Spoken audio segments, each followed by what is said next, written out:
नमस्कार, जय जिनेंद्र। मैं चांदनी सरावगी आप सभी का वाह जिंदगी के इस नए एपिसोड में स्वागत करती हूँ।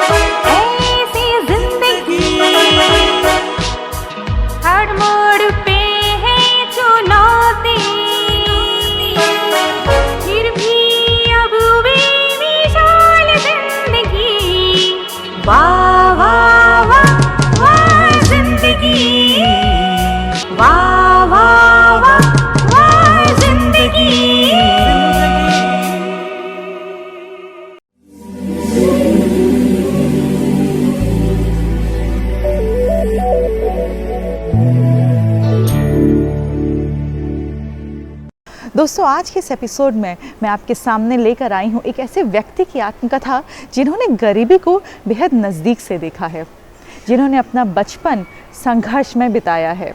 कई बार तो एक वक्त के खाने के साथ रात और दिन दोनों गुजर जाते थे, पर उस व्यक्ति ने अपनी विश्वास, अपनी मेहनत, अपना लगन नहीं छोड़ा और उसी के साथ, अपने विश्वास के साथ आज वह सफलता की उस मुकाम पर पहुंच गए हैं जहां उन्हें देखकर सब कुछ एक सपना सा लगता है। मैं बात कर रही हूं नागालैंड प्रदेश के दीमापुर के श्री नरेश जैन की, जिन्होंने ये साबित कर दिया कि कौन कहता है आसमान में सुराख नहीं होता, एक पत्थर तो तबीयत से उछालो यारो।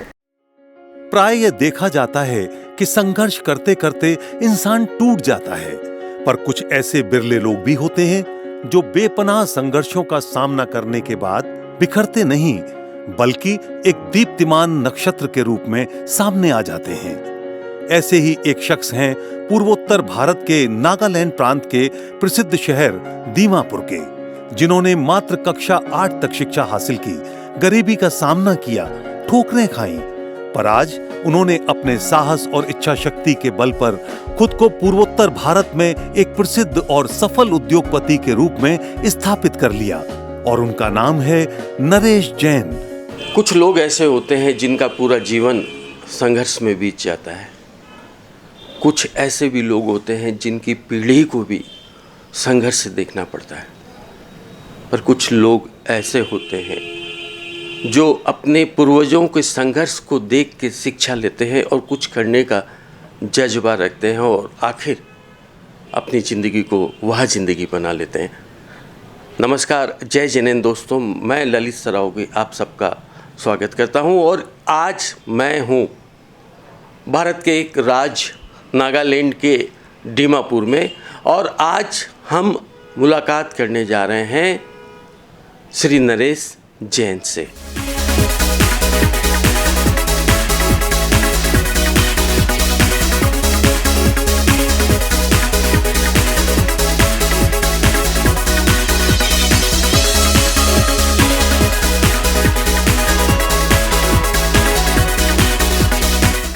नरेश जी, आपका वाह जिंदगी के इस कार्यक्रम में स्वागत। बहुत बहुत धन्यवाद। नरेश जी का जन्म 14 फरवरी 1964 को उत्तर प्रदेश के एक छोटे से कस्बे बाराबंकी में हुआ था।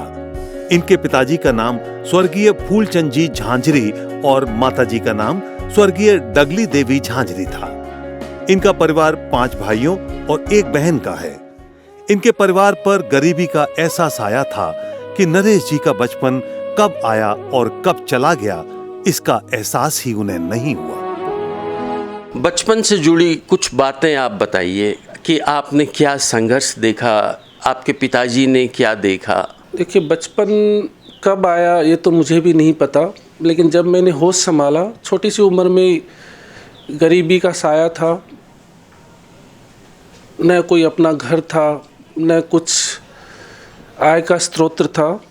मुझे तो बस यही मन में ठाना कि जो समस्या से हमारा परिवार गुजर रहा है, जो दिक्कतें सामने हैं, उससे कैसे बाहर लेके आए सबको। पढ़ाई मेरी कोई ख़ास नहीं हुई थी, कक्षा 8 तक मैंने पढ़ाई की। पिताजी सक्षम नहीं थे कि वो मुझे ना इन कक्षा में भर्ती करा पाते, फीस के पैसे नहीं थे। जब से मैंने होश संभाला तब देखा कि वो समस्याओं से जूझते रहते थे। अपनी तरफ से वो पूरी कोशिश भी करते थे कि परिवार के लिए कुछ कर पाऊँ। व्यवसाय भी अपने हिसाब से उन्होंने जगह जगह किया, लेकिन सफलता नहीं मिली। नौकरी भी उन्होंने, जब व्यापार की हैसियत नहीं थी तो उन्होंने प्राइवेट नौकरियां भी की, तो फिर शरीर साथ नहीं दिया, बीमार रहने लगे। तो भारी समस्याएं थी, सर पे छत नहीं थी। एक समय ये भी आया था जो मेरी समझदारी में कि हमारा परिवार 15 दिनों तक धर्मशाला में था। एक वक्त तो ऐसा भी मैंने देखा जब एक वक्त की रोटी तो मिल गई, दूसरी वक्त की रोटी कहाँ से आएगी, कहाँ से इसकी व्यवस्था होगी, कुछ पता नहीं था। 12 साल की उम्र जो बच्चों के खेलने की उम्र होती है, उस समय ही नरेश जी को जिम्मेदारियों का एहसास होने लगा।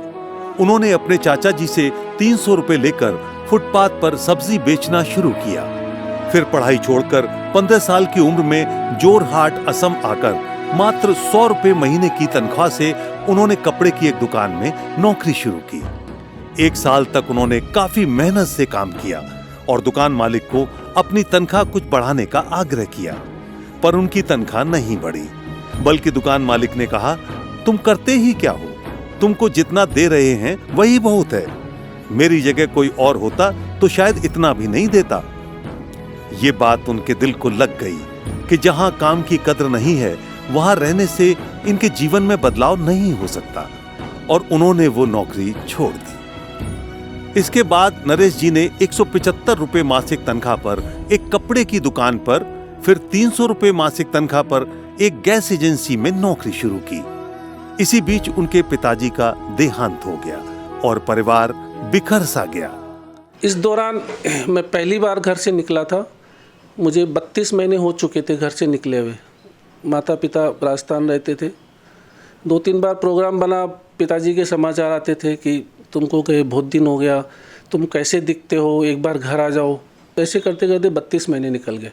तो मेरी ज़िंदगी का सबसे बड़ा अफसोस ये रहा कि जब मैं पहली बार घर से निकला तो वो पिताजी के मुझे अंतिम दर्शन हुए थे।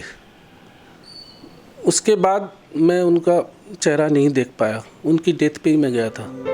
कुछ समय बाद उन्होंने किसी ऑटोमोबाइल की डीलरशिप में काम शुरू कर अपनी नई जिंदगी की शुरुआत की। तो वहाँ से छोड़ के फिर मैंने राजस्थान गया। राजस्थान से वापस आकर एक एस्कॉर्ट्स की डीलरशिप थी, तो अपने जैन ही उनके मालिक हुआ करते थे। तो उनके यहाँ मैं आज उस भाभी को भी नहीं भूलूंगा जिन्होंने कोशिश करके मुझे वहाँ पे सर्विस दिलाई, जिनका बहुत बड़ा नाम है आज जोरहाट के अंदर, श्री कन्हैयालाल जी बाकलीवाल। तो उनके यहाँ मुझे सर्विस मिली और 6 महीने मैं उनके यहाँ रहा। उस 6 महीने में उन्होंने मुझे परखा, देखा, समझा, मेरे टैलेंट को समझा। उस 6 महीने के बाद में उन्होंने सीधा मुझे दीमापुर ब्रांच में ब्रांच मैनेजर की हैसियत से प्राइवेट लिमिटेड कंसर्न में मुझे यहाँ ट्रांसफ़र दे दिया। तो मैं उनके साथ 4 से 5 साल था। उस 5 सालों में मैंने बहुत कुछ सीखा। समय बीतता चला गया, मगर नरेश जी को एक बात लगातार कचोट रही थी कि कुछ रुपए मासिक तनख्वाह के बदले दिन रात मेहनत वो दूसरों के व्यवसाय को बढ़ाने के लिए करते हैं, पर उनकी मेहनत का फल उन्हें नहीं मिलता। इतनी ही मेहनत अगर वो कुछ पूंजी की व्यवस्था कर अपने व्यवसाय के लिए करें तो उनकी एवं परिवार की आर्थिक स्थिति काफी सुधर जाएगी। आपकी जिंदगी ने जो करवट बदली, इसका अगला पड़ाव क्या था? 1987 7 जून है। तो उस समय मेरे मन में ये आया कि मैं तो चलो सर्विस में हूँ, अच्छी सर्विस में हूँ। मेरे भाई साहब वो भी सर्विस में थे, कपड़े की दुकान में शुरू से अंत तक वो एक ही जगह रहे। मेरे से छोटा है वो, मेरी शादी के बाद वो मेरे साथ आ गया था, तो उसको भी काम पे लगाया, वो भी मेरी फर्म में ही काम करने लगा। तो एक मन में विचार आया कि क्यों ना हम 3 भाई हैं, उनमें से 1 या 2 भाई कुछ अपने व्यवसाय में जुड़े, कुछ ऐसा काम करें जिससे आगे प्रयास किया जाए। उस वक्त दीमापुर में एक मार्केट बन रहा था। उन्होंने साहस कर उस मार्केट में एक दुकान ले ली और फिर शुरू किया अपना खुद का वस्त्रों का व्यवसाय, जिसका नाम रखा मोहित साड़ी। मैं दीमापुर ही रहता था। यहाँ पे एक मार्केट बन रहा था जिसमें दुकानें बन रही थी। मुझे लगा कि इसमें से एक दुकान लेते हैं और कुछ ना कुछ करते हैं। तो समस्या ये थी कि पैसा कहाँ से आएगा, क्या व्यापार किया जाए, कैसे किया जाए। तो मैंने काफ़ी सर्वे किया इधर उधर और मुझे लगा कि कोई साड़ी का बिज़नेस करते हैं जो कि यहाँ पे दीमापुर में नहीं था उस वक्त। क्योंकि मैं दीमापुर रहता था, मेरे बड़े भाई साहब प्रदीप वो जोरहाट रहते थे, मेरे से छोटा भाई सुनील वो भी जोरहाट रहता था। और ये प्रस्ताव लेके मैं बड़े भाई साहब के पास गया, उनको जाके मैंने बोला कि मैं ऐसा ऐसा करने का सोचा है, संभालना आपको पड़ेगा क्योंकि मेरी जो सर्विस है मैं उसे कंटिन्यू करना चाहता हूँ। तो काफ़ी समझाने बुझाने के बाद में वो वहाँ से आए। उस साड़ी की दुकान का नाम हमने उस समय मोहित रखा था, जो कि आज हमें सब उसी नाम से पहचानते हैं। काम को बढ़ाने के लिए उन्होंने अपने भाइयों को भी वहां बुला लिया। नरेश जी की मेहनत एवं भाइयों के सहयोग से कपड़ों की उनकी दुकान चलने लगी। कुछ समय पश्चात अपने कामों को बढ़ाने के लिए उन्होंने हिंदुस्तान लीवर की एजेंसी ली और यही वो वक्त था जो उनकी सफल जिंदगी का टर्निंग पॉइंट बना। तो 92 में हमने वो हिंदुस्तान लीवर की डीलरशिप लेके काम शुरू किया। तो वो कहते हैं जब एक बार गाड़ी रफ्तार पकड़ लेती है, पटरी पे चढ़ जाती है, तो फिर रास्ता आसान हो जाता है। फिर मैंने कुछ गवर्नमेंट के वो सप्लाई डिपार्टमेंट के कुछ काम, मैंने चावल वगैरह का, नमक का काम शुरू किया। इधर लीवर की एजेंसी का काम चल रहा था। तो ऐसे करते करते भाइयों का साथ, फिर छोटा चौथा भाई ललित है वो भी तैयार हो गया था। कुछ समय और व्यतीत होने के बाद उनके कार्य क्षेत्र में नमक का व्यवसाय जुड़ा, जिसके बाद उन्होंने फिर पीछे पलटकर नहीं देखा। एवरीडे नमक जो आज भारत के सफलतम ब्रांड में आता है, इसकी परिकल्पना आपने कैसे की थी? चूँकि नमक के काम से, व्यवसाय से मैं जुड़ा था काफ़ी सालों से, लेकिन हिंदुस्तान लीवर का ही एक ब्रांड उस वक्त आता था अन्नपूर्णा, उसकी डीलरशिप भी हमारे पास थी। तो वो ब्रांड अच्छा बड़ी कंपनी का ब्रांड था, इसलिए वो काफ़ी पॉपुलर हो गया था। और उस समय का दौर जब मैंने देखा तो एक कंपनी का ब्रांड है, बाकी लोग डुप्लीकेसी के ऊपर में ज़्यादा भरोसा करते थे। तो डुप्लीकेट ब्रांड्स जैसे हिंदुस्तान लीवर का अन्नपूर्णा, तो कोई अन्नपूर्ति लेके आ गया, कोई कैप्टन कुक है तो उसका कैप्टन कुकिंग लेके आ गया, टाटा का कोई ताज़ा लेके आ गया। इस तरह के ब्रांड मार्केट में काफ़ी बिकने लग गए। तब मेरे मन में एक सवाल आया कि लोग डुप्लीकेट बना रहे हैं, इधर ये कंपनी का अपना ब्रांड है, क्यों न मैं कुछ ऐसा सोचूं कि मैं डुप्लीकेसी भी ना करूं और कुछ अपना एक ब्रांड उतारूं बाज़ार के अंदर। इस काम के लिए फिर मैंने, मेरे जो अभी पार्टनर हैं जो गुजरात गांधीधाम में रहते हैं, मैंने उनको बोला कि क्यों ना आप और हम मिलके इस ब्रांड के लिए कुछ काम करते हैं। तो ट्रेडमार्क रजिस्ट्री वालों से कंसल्ट किया, उन्होंने बोला कि नाम आ सकता है एवरीडे। मैंने स्टार्टिंग में 2 वैगन नमक का बनवा के मैं दीमापुर लाया। उसी समय रेलवे का नियम बदल गया था, क्योंकि ये रेलवे से ही आता है। उनका सिस्टम हो गया कि आप इस पर्टिकुलर कैटेगरी की आपको पूरी रेक 42 वैगन्स आप ले जा सकते हो, आप पार्ट नहीं ले जा सकते हो। उस वक्त भी मैंने हिम्मत की, तो उनको भी लगा कि ये तो बहुत भारी काम है। वो गुजरात में बैठे, उनको वो कह रहे हैं कि जो आज बड़ी कंपनीज है उनका भी एक ब्रांड का पूरा रेक कहीं नहीं जाता पूरे इंडिया में, और आप एक नए ब्रांड के साथ में आप कह रहे हो कि एक पूरी मतलब एक रेक आप भेज दो, तो आप 10 बार सोचिए, एक बार नहीं 10 बार सोचिए, ये बहुत बड़ा फैसला है। मैंने बोला कि मैंने ठान लिया है, आप उसको भेजो। उन्होंने भेजा और वहाँ से फिर मैंने शुरुआत की। तो मैंने जगह जगह इसको नमक को पहुँचाया। दुकानों में नमक का कहीं डिस्प्ले नहीं होता था, मैंने डिस्प्ले करवाया दुकानों में, अपने ब्रांड के बारे में लोगों को समझाया, क्वालिटी हम अच्छी देने की सबसे वादा किया। तो इस तरीके से ये मतलब लोगों की ज़बान पे आने लगा। इस व्यवसाय ने नरेश जी को पूर्वोत्तर भारत के एक प्रतिष्ठित उद्योगपति के रूप में स्थापित कर दिया।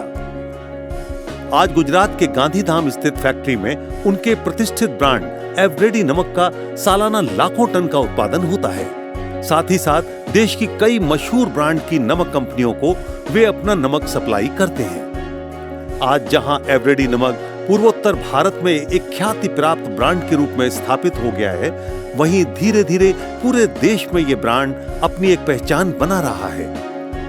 एवरेडी नमक की सफलता के पीछे जहां नरेश जी की मेहनत है, वहीं इन्होंने अपने डिस्ट्रीब्यूटर और कर्मचारियों का भी काफी ध्यान रखा। नरेश जी और इनके ब्रांड एवरेडी नमक को अनगिनत पुरस्कार भी मिले। अनेकों बार इन्हें भारत सरकार, असम सरकार एवं कई सामाजिक संस्थाओं द्वारा सम्मानित किया गया।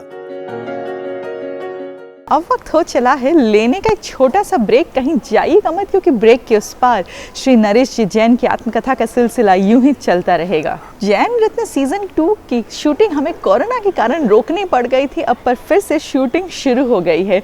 चलिए मैं आपको ये झलक भी दिखा देती हूँ जैन रत्न सीजन 2 की शूटिंग किस प्रकार से हम बड़े जोर शोर से कर रहे हैं।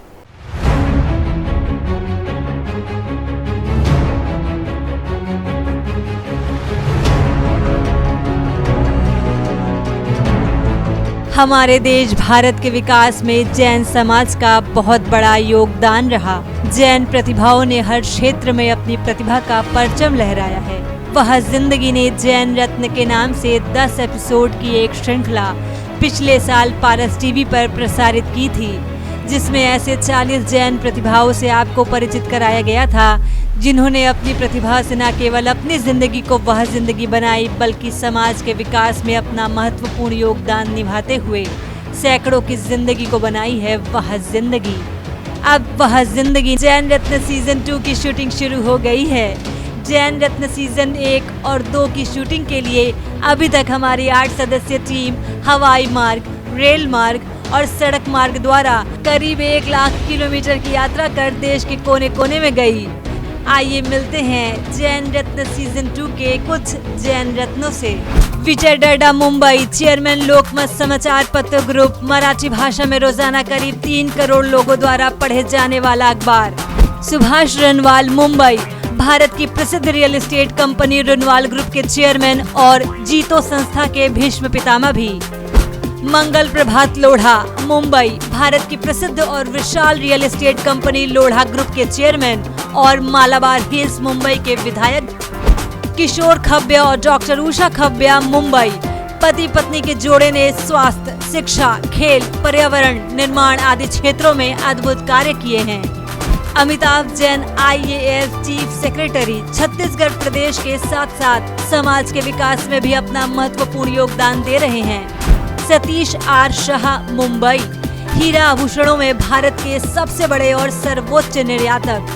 विनोद जैन, बिलासपुर, छत्तीसगढ़, देश के सर्वोच्च कोयला उद्योगपति, साथ ही साथ इनके नेतृत्व में डेंटल कॉलेज एवं कई अन्य संस्थाएं भी चल रही हैं। राकेश मेहता, मुंबई, सभी जैन संप्रदाय की प्रमुख संस्था भारत जैन महामंडल के राष्ट्र अध्यक्ष और शेयर मार्केट के सफलतम व्यवसायी। विनोद जैन, रायपुर, प्रसिद्ध उद्योगपति के साथ ही साथ जिन्होंने सामाजिक और धार्मिक क्षेत्रों के विकास में अपनी महत्वपूर्ण भूमिका निभाई है। शैलेश लोढ़ा, मुंबई, तारक मेहता का उल्टा चश्मा एवं अन्य धारावाहिकों में मुख्य भूमिका निभाने वाले देश के प्रख्यात कवि।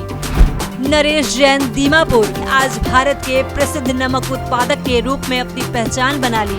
अशोक छाजेड़, नवी मुंबई, देश की प्रसिद्ध real estate company Arihant group के chairman. Doctor Gautam Bhansali, Mumbai, covid काल में जिनके महाराष्ट्र कोविड प्लान से लाखों लोगों की जिंदगी बची। राजकरण दफ्तरी, किशनगंज, बिहार, हजारों एकड़ की जमीन पर टी गार्डन बनाकर इतिहास रच दिया। Rajesh Kothari, IRS, Navi Mumbai, additional commissioner GST audit, साथ ही साथ हिंदी कविता एवं उर्दू गजल के गजब के फनकार। मंजू लोढ़ा, मुंबई, सामाजिक कार्यकर्ता, साथ ही साथ प्रतिभाशाली लेखिका, गायिका और कवित्री भी। DK Jain, Bilaspur, Chhattisgarh, additional commissioner income tax, एक ईमानदार पदाधिकारी के रूप में समाज और धर्म के लिए अनेक कार्य किए हैं।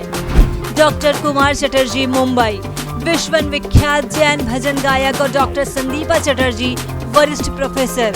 इन बंगाली पति पत्नी के जोड़े ने कई साल पूर्व जैन धर्म को अपना लिया।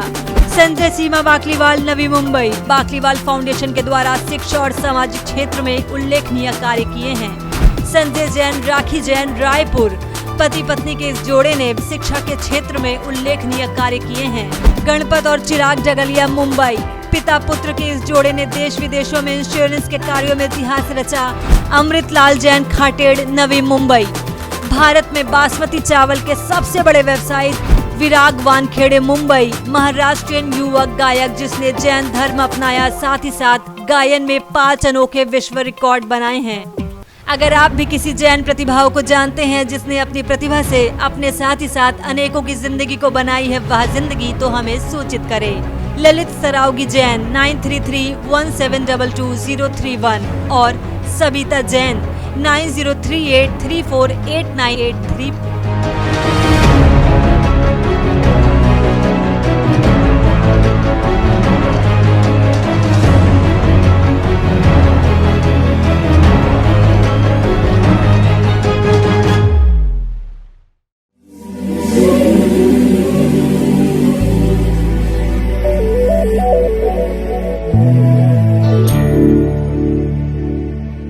दोस्तों, अगर आपके इलाके में ऐसे कोई जैन रत्न हैं जिन्होंने अपने कार्य से जैन समाज के नाम को रोशन किया हो, जैन समाज का उत्थान किया हो, तो दिए गए नंबर पर आप हमसे संपर्क कर सकते हैं। हमें बेहद खुशी होगी हमारी पूरी टीम को लेकर उन तक जाने में और उनके ऊपर जैन रत्न सीज़न 2 का एक एपिसोड बनाने में।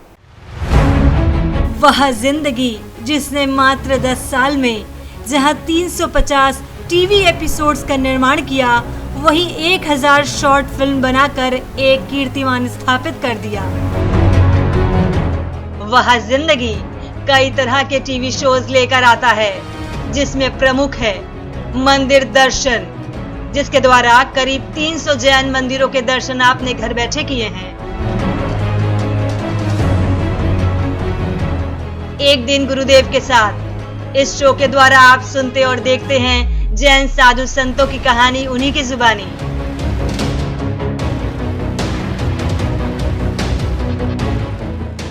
संरक्षण, इस कार्यक्रम में जिन क्षण होते जैन मंदिर एवं धरोहरों पर फिल्म बना के दिखाई जाती है, जिससे उन्हें संरक्षण मिल सके। आत्मकथा, इसमें हम देखते हैं उनकी आत्मकथा जिन्होंने संघर्ष और मेहनत कर अपनी जिंदगी को बनाई है वह जिंदगी।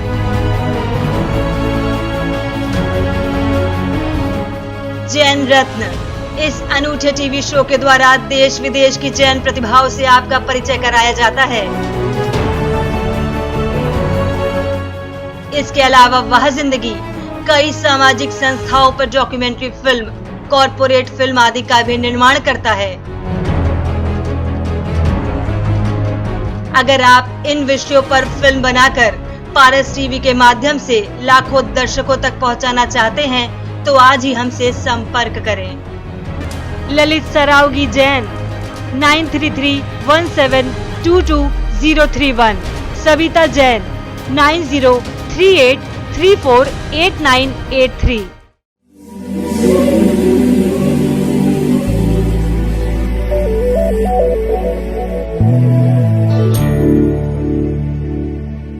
ब्रेक के बाद मैं चांदनी सरावगी एक बार फिर से आप सभी का वाह जिंदगी के इस एपिसोड में स्वागत करती हूँ।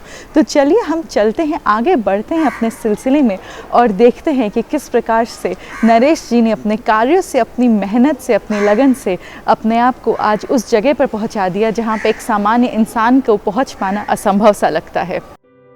प्राय यह देखा जाता है कि सफलता प्राप्ति के बाद इंसान अपने बुरे वक्त में काम आए लोगों को भूल जाता है, पर नरेश जी भले ही आज सफलता के एक उच्च मुकाम पर पहुंच गए हों, वे ना तो अपने बुरे समय को भूलते हैं और ना ही अपने कष्ट के दिनों में काम आए लोगों को। इस विराट सफलता का श्रेय नरेश जी अपने भाइयों एवं संयुक्त परिवार को देते हैं। उनका मानना है कि वो तो केवल एक कड़ी हैं, बाकी इस मुकाम तक पहुंचना संयुक्त परिवार के बिना संभव नहीं था। नरेश जी, आज आपने एक मुकाम पा लिया, सफलता की जिस ऊंचाइयों को आप छू चुके हैं, यहाँ पहुँचने में लोगों को सोचना भी पड़ता है। आप अपनी सफलता का श्रेय किसे देंगे?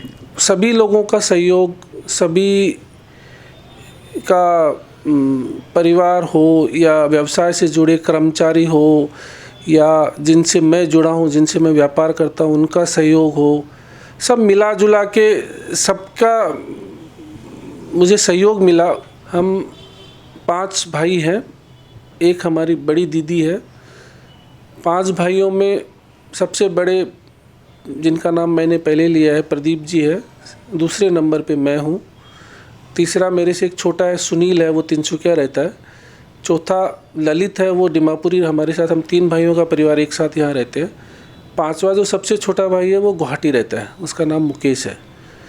तो सम्मिलित है, हम एक साथ व्यापार करते हैं और किसी भी काम को सब मिलजुल के करते हैं।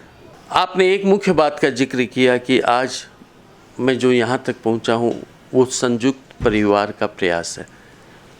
इसका मतलब क्या निकला? अकेला मुझे नहीं लगता कि सब कुछ कर सकता है, साथ सबका चाहिए। तो हम सब मिलके सबने प्रयास किया, भले ही कोई आगे बढ़ के डिसीजन फैसले किसी ने लिए हो, लेकिन बिना साथ के मुझे नहीं लगता कुछ संभव हो पाता है। आज हमें एक गर्व महसूस होता है कि हमारे परिवार का साथ एक लोगों के लिए एग्जाम्पल बनता है कि वो एक साथ आज इस तरीके से कुछ समय में आगे बढ़े और आज एक साथ चल रहे हैं। नरेश जी के भाई और परिवार के अन्य सदस्य परिवार की इस सफलता में नरेश जी के योगदान को बहुत महत्व देते हैं। एक तरफ मैंने आपके नाम को सुना, एक तरफ आपके छोटे भाई नरेश जी के नाम को मैंने सुना कि नरेश जी ने भी काफ़ी सफलता प्राप्त की व्यवसायिक में, उद्योग में। कैसा लगता है आपको? मैं तो अपने आप को गर्वशाली समझता हूँ कि मेरे साथ साथ मैं इतना व्यापार में ज़्यादा इंटरेस्ट नहीं ले पाया, क्योंकि मैं सामाजिक और पारिवारिक कार्यों में, झाजरी परिवार भी हमारा बहुत बड़ा है, वहाँ भी मुझे समय देना पड़ता है। लेकिन मेरे से नेक्स्ट मेरा छोटा भाई नरेश, उसने आज व्यापार को जितनी ऊंचाइयों तक बढ़ाया है और इसके पश्चात तीनों भाई और सारे बच्चों को, सबको आज व्यापार में लगाया है और मैं इसके लिए बहुत ही अपने आप को गर्वशाली समझता हूँ। और आगे भी नरेश आज तक संभालते आया और आगे भी मुझे लगता है इसी प्रकार पूरे व्यापार को ऊंचाइयों तक संभालते रहेगा। नरेश जी की पत्नी सुमन देवी ने संघर्ष के समय इन्हें काफी हिम्मत बंधाई और इनके लिए सदा ही प्रेरणा बनकर साथ रहती हैं। आप उनकी पत्नी हैं, उनके सबसे नज़दीक आप रहती हैं, दिन हो रात हो, सुबह दोपहर, उनकी पूरी दिनचर्या से, उनके जीवन से आप जुड़ी हैं। ऐसी क्या खास बात है जो आपको बहुत ज़्यादा प्रभावित करती है? इनकी खास बात यही है कि ये पहले अपनी पूरी फैमिली को महत्व देते हैं, फिर उसके बाद अपनी पत्नी और अपने बच्चों को देखते हैं। कैसा लगता है इनकी पत्नी हो गया? बहुत अच्छा लगता है और मुझे गर्व होता है कि मैं इनकी पत्नी हूँ। इनकी पत्नी होने से मेरे को अच्छा परिवार मिला, अच्छा समाज मिला, अच्छा सब कुछ मिला और जो कुछ मेरे को चाहिए वो सब इनके साथ रहने से ही मिला है। नरेश जी की सफलता से इनका पूरा परिवार प्रभावित है और उनके संस्कार इनके बच्चों में भी आए हैं। पिताजी ने जो संघर्ष झेला है वो मैंने कभी देखा नहीं, पर सुना है सबसे कि बहुत कठिन समय से वो गुजरे हैं। अपने बात के पक्के हैं, अपने कमिटमेंट के पक्के हैं, टाइम से कुछ काम वो बोलते हैं तो वो टाइम से पहुंचते हैं उधर। वो सब चीज़ से अच्छे से डील करते हैं, सबको एक साथ लेके चलते हैं। मैं भी बड़े होकर ये कोशिश करूँगा कि मैं भी अपने परिवार को साथ में लेके चलूँ। मुझे पापा जी जैसे ससुर जी मिले, मैं बहुत खुश नसीब हूँ, क्योंकि मुझे कभी भी ऐसे नहीं लगा कि ये मेरे रियल पापा नहीं हैं। मैं जैसे अपने पापा से बात करती थी, मैं यहाँ भी वैसे ही अपने पापा जी से बात करती हूँ। और अगर मेरी कोई भी मन की बात होती है तो मैं जाके सीधा पापा जी से बात करती हूँ। वो मेरी बात समझते हैं और मेरा साथ देते हैं। पापा एक इंस्पिरेशन है हम लोगों के लिए। परिवार को साथ में लेके चलना सब उन्हीं से सीखा है। चाहे कैसा भी सिचुएशन हो, पेशेंट्स के साथ डील करना सब उन्हीं ने सिखाया है। कभी भी हाइपर नहीं होते हैं, चाहे जो भी हो जाए। पापा मेरे लिए एक इंस्पिरेशन है। उन्होंने लाइफ में बहुत कुछ हासिल किया है, बहुत मेहनत की है और इतना कुछ हासिल करने के बाद भी बहुत ही हम्बल हैं। नरेश जी के जीवन से प्रभावित होकर असम के नलबाड़ी की बबीता जैन ने इनकी जिंदगी पर एक पुस्तक भी लिखी है जिसका नाम है जमीन से आसमान की ओर। क्या भाव उमड़े होंगे जब किताब लिखा? जब मैं कलम चलाती थी तो कई बार ऐसा हुआ कि मेरे आंसू नहीं रुकते थे। मैं लिखती रहती थी, फिर मुझे रुकना होता था, फिर मैं उठती चेयर से, फिर वापस आके बैठती। कई बार तो ऐसा हुआ मेरे हाथ कांप जाते थे लिखते हुए कि मुझे ऐसा लगता था कि एक ही इंसान के जीवन में इतना संघर्ष कैसे आ सकता है। कुछ भी बाकी नहीं बचा था, सब कुछ ऐसा था कि ईश्वर को जितना दुख और तकलीफ दिखाना था, देना था, वो इन्हीं के जीवन में दे दिया। तो वो मेरे लिए बहुत कष्ट का समय था जब मैं टाइप करती थी और लिखती थी। सच में आज किसी को देखते हैं संघर्ष करते हुए तो एक एग्जाम्पल देने में बहुत खुशी होती है कि नहीं, मैंने देखा है इनको, मैंने नरेश जैन को देखा है यहाँ से यहाँ पहुँचते हुए। तो कोई भी जमी से आसमां की यात्रा बहुत आसानी से कर सकता है। तो मेरा मकसद यही था। नरेश जी का जीवन प्रेरणादायक है, जिसे देख सुनकर जहां काफी कुछ सीखा जा सकता है, वहीं संघर्षों से सामना करने की हिम्मत मिलती है। आप इतने व्यवसाय से जुड़े हैं, मैंने देखा है, आपकी किताब को भी पढ़ा है, फेसबुक पे मैं देखता रहता हूँ आपको कि आप बहुत सारे सामाजिक कामों से जुड़ते हैं रहते हैं। तो आप कैसे वक्त निकाल लेते हैं और किस तरह के सामाजिक काम आप करते हैं? सामाजिक कार्य देखिए, व्यवसाय के साथ में समाज से जुड़ा रहना, लोगों को मदद पहुंचाना, जो ज़रूरतमंद लोग हैं, तो मैं उसी में इसको हिस्सा अपना जोड़ के रखता हूँ व्यापार के साथ। तो उसके साथ साथ जैसे महिलाओं को एक मंच देना, उनकी प्रतिभा को आगे बढ़ाना, चाहे कोविड के टाइम में लोगों को मदद चाहिए थी, हमने लोगों तक भोजन पहुँचाया, लोगों को मदद की।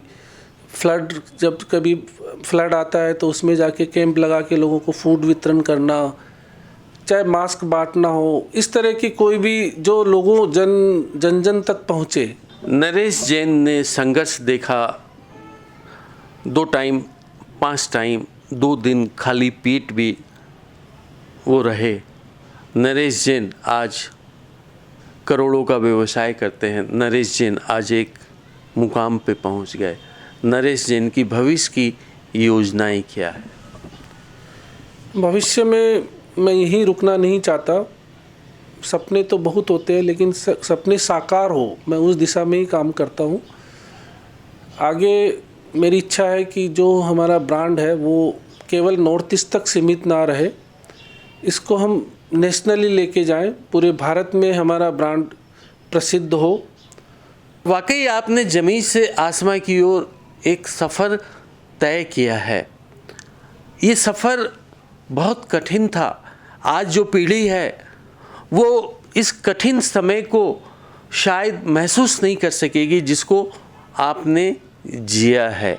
आप आज की पीढ़ी को, लाखों लोग आपको देख रहे हैं, आपके परिवार में नई पीढ़ी है, उनको आप क्या संदेश देंगे कि ज़मीन से आसमां की ओर जाने के लिए हमें क्या करना चाहिए? देखिए, संघर्ष मैं समझता हूँ हर किसी इंसान के जीवन में आता है, उतार चढ़ाव भी आते हैं। एक कुछ कर गुजरने का एक जज्बा होना चाहिए, और किसी काम को असंभव पहले ही अगर हम समझ लेते कि ये नहीं होगा तो मुझे लगता है कि वो गलत है। आप कोशिश करें और किसी भी काम को दिल लगा के करें, मेहनत से करें, सफलता जरूर आपका कदम चूमेगी। मृदुभाषी और मिलनसार प्रकृति के नरेश जी ने अपनी आधुनिक सोच और दूरदर्शिता से आज अपने को एक मील के पत्थर के रूप में स्थापित कर दिया। कठिन से कठिन संघर्ष, गरीबी के पलों आदि में भी शांत और धैर्यपूर्वक रहकर कुछ करने की तमन्ना को लेकर तथा सफलता के एक ऊंचे मुकाम पर पहुंचकर एवं सैकड़ों लोगों को रोजगार देकर नरेश जी ने अपने साथ अनेकों की जिंदगी भी बनाई। वाह जिंदगी। दोस्तों, हमारा आज का ये एपिसोड यहीं तक। हमें दिए गए नंबर पर संपर्क करके ज़रूर बताएं कि आपको हमारा यह प्रयास कैसा लग रहा है। हम आगे आने वाले एपिसोड्स में यूं ही इस प्रकार से और आत्मकथा लेकर आएंगे, और जल्द ही हम लेकर आने वाले हैं वाह जिंदगी जैन रत्न सीज़न 2। तो दिल थाम के आप उसका इंतज़ार करिए, क्योंकि सीज़न 2 में एक कई ऐसी प्रतिभाएं आपके सामने आने वाली है, कई ऐसे लोग आने वाले हैं जिन्होंने अपने कार्य से ना सिर्फ जैन समाज के नाम को रोशन किया है, पर उसके साथ साथ लोगों को एम्प्लॉयमेंट दी है, लोगों को नई सीख दी है, नई शिक्षा दी है, सुरक्षा दी है। काफ़ी चीज़ें हम देखने वाले हैं, सीखने वाले हैं। इसलिए जैन रत्न सीज़न 2 का आप सभी इंतज़ार करिएगा।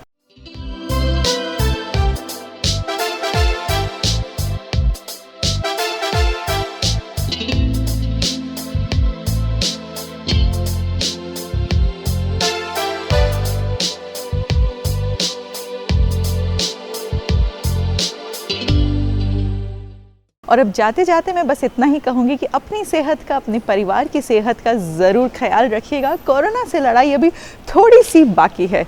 जय जिनेंद्र।